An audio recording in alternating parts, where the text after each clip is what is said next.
Le photographe Raymond Depardon est fils de paysan.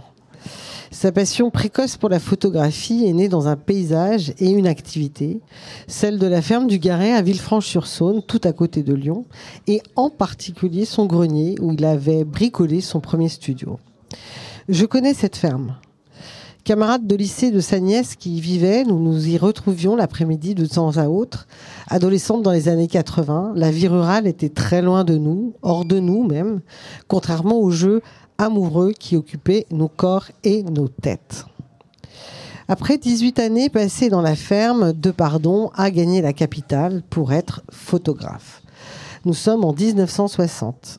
À partir de là, il parcourt la planète en quête d'images qui racontent le monde. Mais il n'oubliera pas d'où il vient et la matière dont il est fait. La ferme de ses parents et le sentiment de l'avoir abandonné l'obsèdent au point d'apparaître en filigrane dans nombre de ses travaux. Depardon voyage dans les interstices, dans les plis, dans les creux d'une France alors peu photographiée. Les grandes métropoles, les monuments patrimoniaux, les centres urbains compacts et minéraux laissent place aux aires indéfinies et aux angles morts. Il va où se produit le glissement insidieux des villes vers les périphéries, où s'appréhende le passage de l'agricole au rural, le fléchissement du rural au périurbain. Ces images interrogent les rapports qu'entretiennent, pour le meilleur et le pire, la modernité, la transmission des récits et la perception de la notion de territoire. Au début des années 80, une commande de la DATAR c'est la délégation interministérielle de l'aménagement du territoire et de l'attractivité régionale, rien que ça, lui offre l'occasion de retourner sur sa terre natale. En parallèle, différentes commandes pour la presse lui permettent de photographier des paysans d'autres régions du monde. À partir de 1995, tout s'accélère s'agissant de la relation qu'entretient Depardon avec la terre et les paysans. Il publie d'abord un récit personnel, La ferme du Garret, où il creuse ce lien originel avec la ferme qu'il a vu naître et grandir. Pour aller plus loin et explorer d'autres régimes d'expression, il projette de filmer, sur une dizaine d'années, la vie rurale en moyenne montagne dans la France des années 2000. Cette idée un peu folle aboutira à la trilogie Profil paysan, composée de 3 longs métrages, L'approche en 2000, Le quotidien en 2005, La vie moderne en 2008. Ces 3 films consacrés aux paysans de moyenne montagne suivent d'année en année les mêmes personnages, certains jusqu'à leur mort. Dans le même temps, le photographe continue de capturer en noir et blanc puis en couleur des fragments du monde.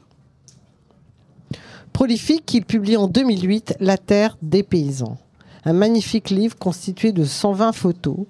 Quelques textes y figurent, très peu, une courte préface, des légendes reprenant soit des textes de Depardon, soit des extraits des dialogues des personnages photographiés. L'album commence par des photos de la ferme du Garret, des photos de ses parents et de sa famille. Suivent les photos faites sur une trentaine d'années, notamment celles prises lorsqu'il préparait et tournait ses films. Il se dégage de l'ensemble l'impression d'un voyage dans un monde en marge, extrêmement émouvant. On y voit Marthe et son chien, le mariage de Lilette et de Jean, Angèle Lassagne, Lucien Griffon, Antoine Depardon à côté de son poêle, Louis Bray sortant de ses bêtes, Paul Argot dans sa cuisine, et puis aussi la lutte paysanne des Mapuches au Chili en 1971 et beaucoup d'autres vies encore. Cette œuvre en couleur réalisée à l'aide d'une chambre posée sur un pied se place dans le sillage des grands photographes américains de la vie rurale. Depardon ne s'en est jamais caché. Il a souvent reconnu son tribut, tant esthétique qu'éthique, envers Walker Evans ou Paul Strand. Nulle nostalgie apitoyée dans ces images, simplement à les regarder aujourd'hui, une impression puissante d'un monde englouti. Celui de celles et ceux qui nous ont et qui nous nourrissent. En fait, ce n'est pas une impression. Jusque dans les années 30, la majorité de la population française était rurale. À la sortie de la guerre, il et elle étaient 10 millions à travailler la terre. En 2019, l'INSEE recensait 400 000 agriculteurs et 250 000 ouvriers agricoles. On a assisté à une véritable accélération de l'histoire, comme l'écrit Pierre Elias dans Le Cheval d'Orgueil. La ferme a peu à peu laissé la place à l'entreprise agricole gérée scientifiquement, avec une augmentation sans précédent des rendements et de la productivité, assistée par la création de l'Institut national de la recherche agronomique en 1946. La mécanisation a radicalement transformé les méthodes de travail. Le paysage a lui aussi été bouleversé, la mécanisation nécessitant une réorganisation des terroirs appelée si poétiquement le remembrement.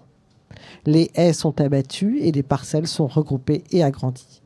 Aujourd'hui, plus de la moitié de la surface agricole française est gérée par des sociétés derrière lesquelles il est presque impossible d'identifier les personnes qui travaillent ces terres. Cette opacité façonne un système agricole ultra-industriel où les agriculteurs sont peu à peu dépossédés de leurs terres. Comme nombre d'espèces, Sapiens paysan est en voie d'extinction. Mais cela est une autre histoire, ce n'est pas celle de la terre des paysans de Raymond Depardon, un monde âpre, dur à la tâche, joyeux aussi et respectueux des vivants, une agriculture qui ouvrait l'appétit. Bonsoir.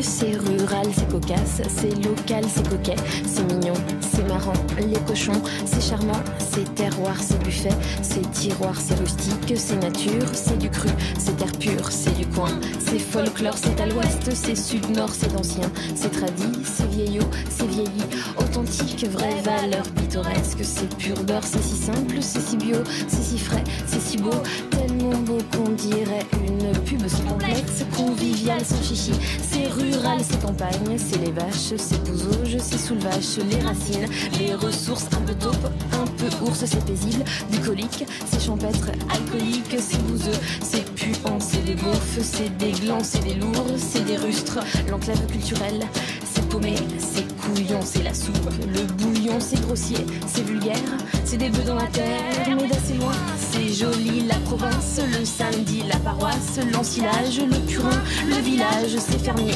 tiers état paysan, mais très sympa, c'est tranquille, bien tranquille, c'est tranquille, trop tranquille, c'est rural, bien rural, si rural, trop rural.